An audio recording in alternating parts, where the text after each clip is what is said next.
Good morning students. आज दिनांक 18 जुलाई 2020, विषय संस्कृत, कक्षा 9। हमारा जो है वो द्वितीय पाठ चल रहा था। द्वितीय पाठ में आपने स्वर्णकार पढ़ा। स्वर्णकार में प्रश्न संख्या 1, 2 और 3 जो है वो आपके पूर्ण हो चुकी है। उसके अलावा हमने जो है वो इस कहानी का हिंदी अर्थ लिखा था कि कहानी लिखी संस्कृत में। उसके पश्चात आपने शब्दार्थ किए। शब्दार्थ के बाद में प्रश्न संख्या 1, जिसमें 2 भाग थे। एक था एक पदे उत्तरता और एक था संस्कृत वाक्य उत्तरता। तो उसमें आपने अभ्यास प्रश्न कर लिए। उसके पश्चात आपने प्रश्न संख्या 2 की, जिसमें विलोम शब्द और संधि विच्छेद किया। उसके पश्चात आपने जो है प्रश्न संख्या 3 किया, जिसमें प्रश्न निर्माण था। आज हम करने जा रहे हैं प्रश्न संख्या 4। तो देखिए,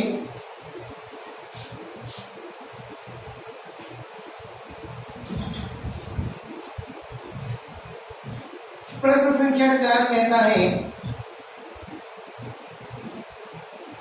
प्रकृति प्रत्यय संयोग कुरुता। अर्थात कि आपके यहाँ पर धातु दिया है, उसके साथ प्रत्यय का संयोग करके आपको शब्द बनाकर लिखना है। जैसे देखिए, क वी उपसर्ग पूर्वक लोक्रिंग धातु और लियप प्रत्यय से शब्द बना विलोक्य। विलोक्य। उसी तरह से नी उपसर्ग पूर्वक शिप धातु, शिप का अर्थ होता है छुप जाना, और साथ में जो है वो लियप मिल गया तो बन गया यहाँ पर निक्षिप्य। उसी तरह से आ उपसर्ग पूर्वक गम धातु, आपने देखा होगा कि गम धातु होती है, लेकिन जब इसके रूप चलते हैं तो गच में चलते हैं। जैसे गच्छति, गच्छता, गच्छन्ति, गच्छसि, गच्छता, गच्छता, गच्छामि, गच्छाव, गच्छा। तो उसी तरह से शब्द गच्छ चलता है, लेकिन धातु इसकी गम होती है। तो आ उपसर्ग पूर्वक गम धातु और लियप प्रत्यय का जब हम संयोग कर देते हैं तो शब्द बनता है आगम्य। उसी तरह से नंबर 4, यहाँ उपसर्ग नहीं है, दृश्य धातु और तत्वा प्रत्यय जब मिलते हैं तो वह बन जाता है दृष्टवा। और वैसे मैं आपको बताता हूं कि धातु दृश्य होती है, लेकिन जब इसके रूप चलते हैं तो पश्यति, पश्यतः, पश्यन्ति, पश्यसि, पश्यतः, पश्यतः, पश्यामि, पश्यावः, पश्यामः। इस तरह से जो है वो पश्य के रूप में दृश्य के जो है वो धातु रूप चलते हैं। उसी तरह से सी अर्थात की शयन करना, तत्वा प्रत्यय और बना शयित्वा। फिर देखिए, लघु धन तमक, लघु धन तमक और बन गया लघुतमम। इस प्रकार से जो है वो प्रकृति प्रत्यय का संयोग करने पर हमें शब्द प्राप्त होते हैं। देखिए, जैसे नंबर का वी उपसर्ग पूर्वक लोक्री धातु और लियप प्रत्यय से बना विलोक्य। नी उपसर्ग पूर्वक शिप धातु, शिप का अर्थ होता है छुपना, लोक्री का मतलब होता है दिखना। लियप प्रत्यय लगाने पर शब्द बना निक्षिप्य। आ उपसर्ग पूर्वक गम धातु, लियप प्रत्यय, लियप प्रत्यय बनाने पर शब्द बना आगम्य। उसी तरह से दृश्य धातु कत्वा प्रत्यय शब्द बना दृष्टवा। सी धातु कत्वा प्रत्यय शब्द बना शयित्वा। लघु धातु है और तमम प्रत्यय लगने पर बन गया लघु तमम। तो इस तरह से जो है वो आपके इसके जो है वो प्रकृति प्रत्यय के संयोग से हमें कुछ शब्द प्राप्त होते हैं। तो अब हम आगे का प्रश्न करने जा रहे हैं। जैसे देखिए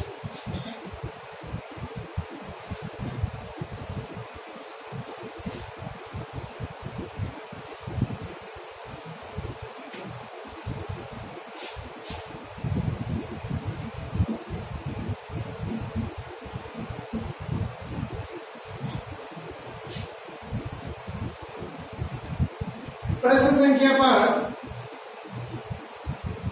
प्रकृति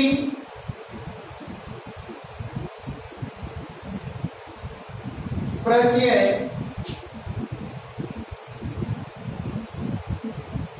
विभागम कुरुता।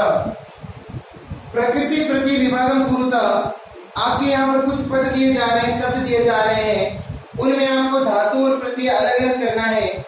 तो जैसे देखिए रोदितुम, रोदितुम में रुद धातु और तुमुल प्रत्यय है। उसी तरह से दृष्टवा, दृष्टवा में दृश्य धातु, अभी हमने पढ़ा था इसको, और कत्वा प्रत्यय है। फिर आप देख रहे हैं विलोक्य, विलोक्य में वि उपसर्ग पूर्वक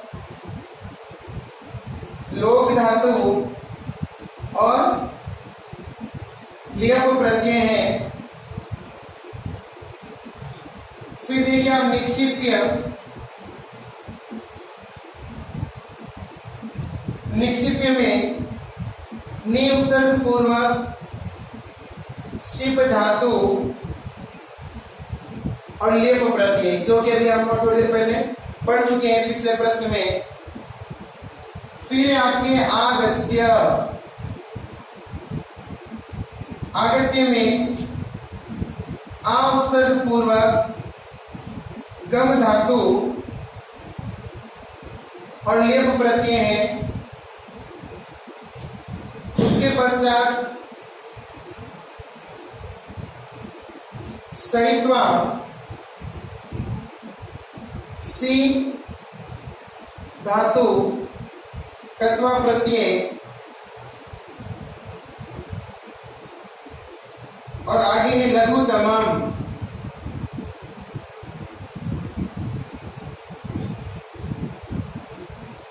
लघु धातु है और तमक प्रत्यय है। तो इस तरह से जो है आपके प्रकृति प्रत्यय को अलग किया हमने यहाँ पर।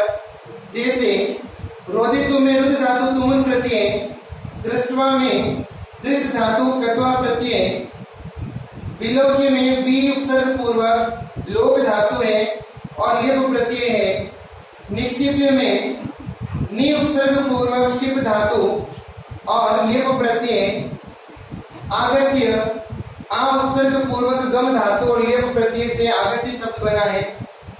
सहित्वा में सी धातु कत्वा प्रत्यय के द्वारा जो सहित्वा शब्द बनता है और लघु तमम में लघु धातु तथा तमम प्रत्यय द्वारा लघु तमम शब्द बनता है। तो इस तरह से प्रकृति प्रत्यय जो है इसके द्वारा हमारे जो है ये शब्द जो है वो अलग अलग किए हमने। तो शब्दों के द्वारा हमें प्रकृति और प्रत्यय का ज्ञान हुआ।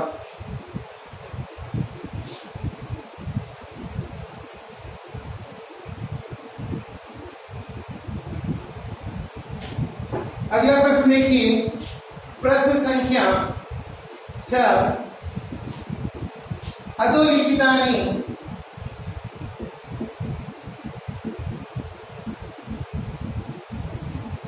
अधोलिखितानि कथनानि कथनानि कः का कम काम च कथयति। आपको यहाँ पर कुछ वाक्य दिए जा रहे हैं, इन्हें पढ़कर आपको यह बताना है कि यह वाक्य किसने और किसको कहा, अर्थात कि किसके द्वारा कहा गया और किसको कहा गया। तो जैसे देखिए नंबर का पूर्वम प्रातरांशः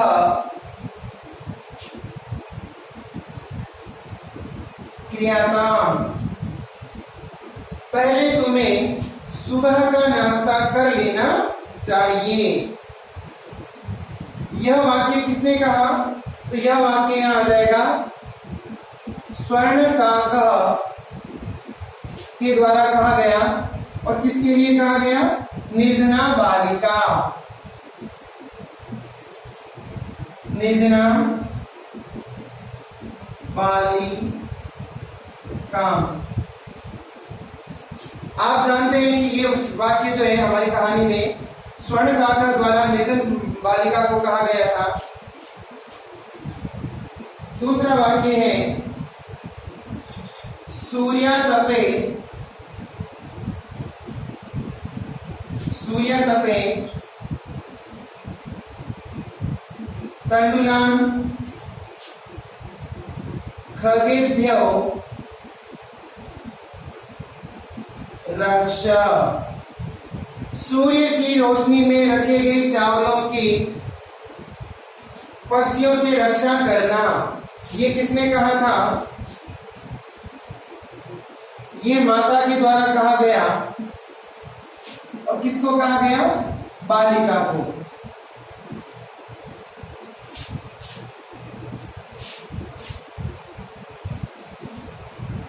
उसी तरह से ग,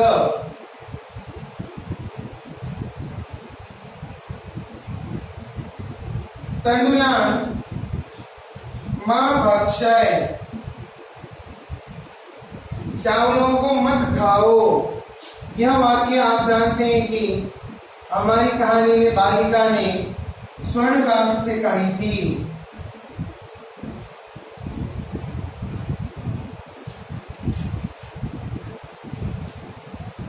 अहम तुभ्यम,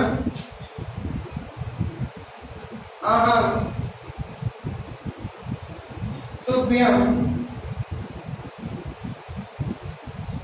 तंडुल मूल्यम दास्यामि, मैं तुम्हें तुम्हारे चावलों का मूल्य दे दूंगा। यह बात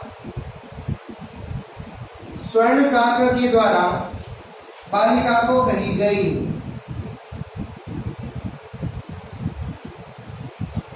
उसी तरह से भो नीच काकः अहम आगता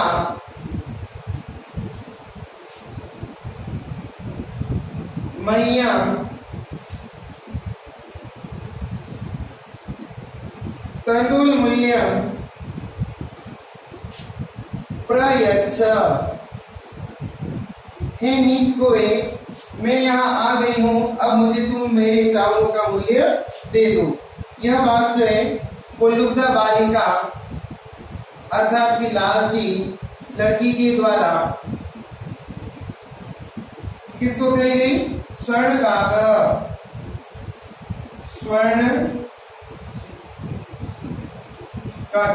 स्वर्णकाक को कही गई। तो ये आप लोग जानते हैं यहाँ पर। तो इस तरह से जो है आपका प्रश्न संख्या 6 पूर्ण हुआ। अधोलिखितानि कथनानि कः काम कम काम च कथयति, नीचे दिए गए कथन किसको और किसके द्वारा कहे गए। तो अब देखिए नंबर 1, पूर्व प्रातरांशः क्रियताम्, पहले सुबह का नाश्ता कर लो। यह बात किसने कही? स्वर्णकाक, सोने के कौवे ने। किसको कहा? निर्धना बालिका, निर्धन बालिका को कही। सूर्य तपे तण्डुलान् खगेभ्यो रक्षा, सूर्य की रोशनी में रखे चावलों की पक्षियों से रक्षा करना। यह बात माता ने बालिका को कही। अब आप जानते हैं यहाँ पर निर्धन और लुब्धा दो माताएं थी और बालिका में भी निर्धन और लुब्धा दो बालिका थी, तो हम सीधे लिखेंगे माता के द्वारा बालिका को कहा गया। तो दोनों में ही जो है इसका उत्तर बन जाएगा। तंडुलान म भक्ष्य अर्थात कि चावलों को मत खाओ, यह बात बालिका के द्वारा स्वर्ण काकम को कही गई, अर्थात स्वर्ण को सोने की कौवे को कही गई। अहम तुभ्यम तांडुल मूल्य दास्यामि, मैं तुम्हें तुम्हारे चावलों का मूल्य दे दूंगा। यह बात किसने कही? स्वर्ण काक स्वर्ण कौवे ने। किसको? बालिका को।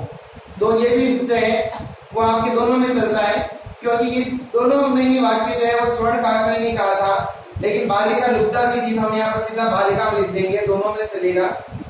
फिर आपके हैं भो नीच काक अहम आगता मह्यम तांडुल मूल्यम प्रयच्छ, हे नीच कौवे मैं यहाँ आ गई हूँ, मुझे चावलों का मूल्य दो। यह बात जो है वो लुब्धा बालिका ने कही, किसको? स्वर्ण काकम स्वर्ण कौवे को। तो इस तरह से जो है यह प्रश्न पूर्ण होता है। और अब हम जो है वो अंतिम प्रश्न पढ़ करने जा रहे हैं।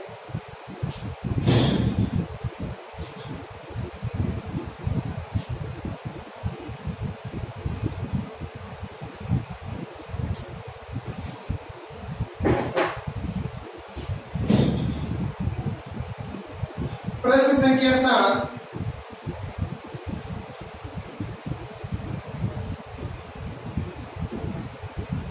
उदाहरण अनुसृत्य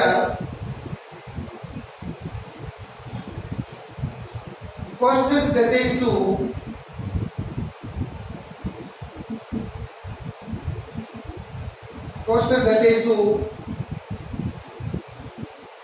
पदेषु पंचमी विभक्ते प्रयोगम कृत्वा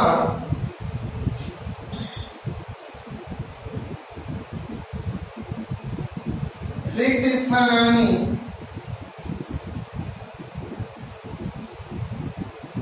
पूर्यत।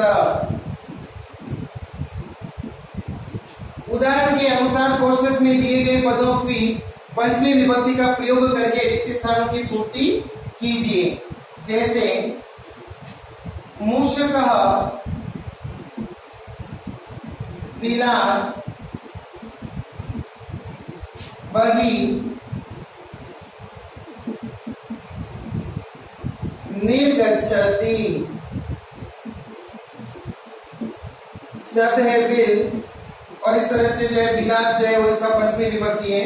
उसी तरह से जनः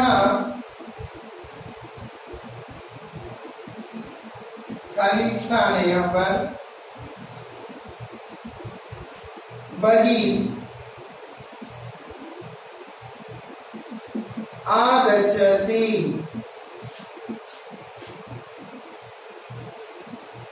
शब्द है ग्राम, तो बन जाएगा ग्रामात्। फिर एक नद्यः खाली जगह निस्सरन्ति।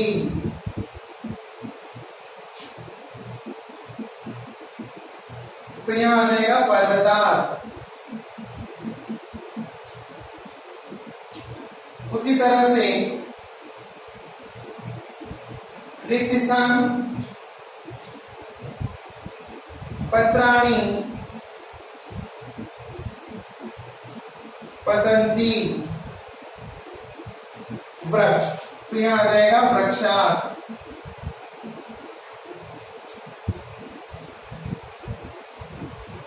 बालक रिक्त स्थान बिभेति। यहां आ जाएगा सिंहात्। उसी तरह से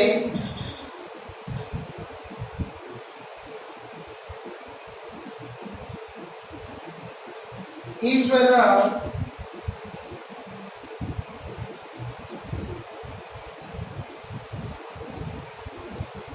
क्लेशात् त्रायते, शब्द है यहाँ पर क्लेश। और उसी तरह से अंतिम है यहाँ पर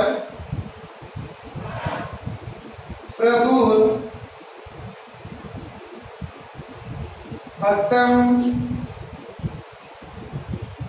निवारयति, शब्द है पाप, तो बन जाएगा पापा।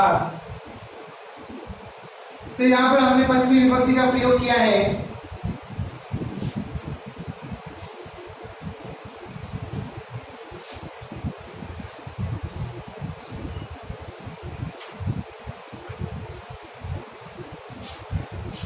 जैसे मूषक विराट बहिर्गच्छति, मूषक अर्थात कि चूहा बिल से बाहर चला गया।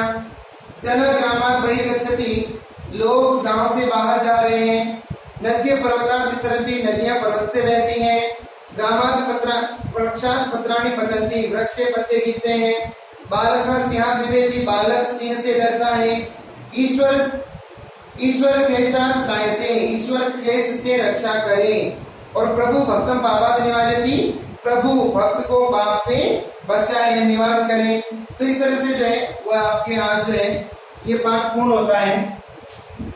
तो आप होम असाइनमेंट में प्रश्न 7 तक पूर्ण करें। उत्तर पुस्तिका में डेट मेंशन करके और अभ्यास प्रश्न 7 तक आपको जो है कंप्लीट करना है। डेट इत्यादि वगैरह जो है आपको मेंशन करनी है। तो इस तरह से जो है आपका ये अध्याय जो है पूर्ण होता है। अगली कक्षा में हम अगले नए टॉपिक या इकाई के विषय में बात करेंगे।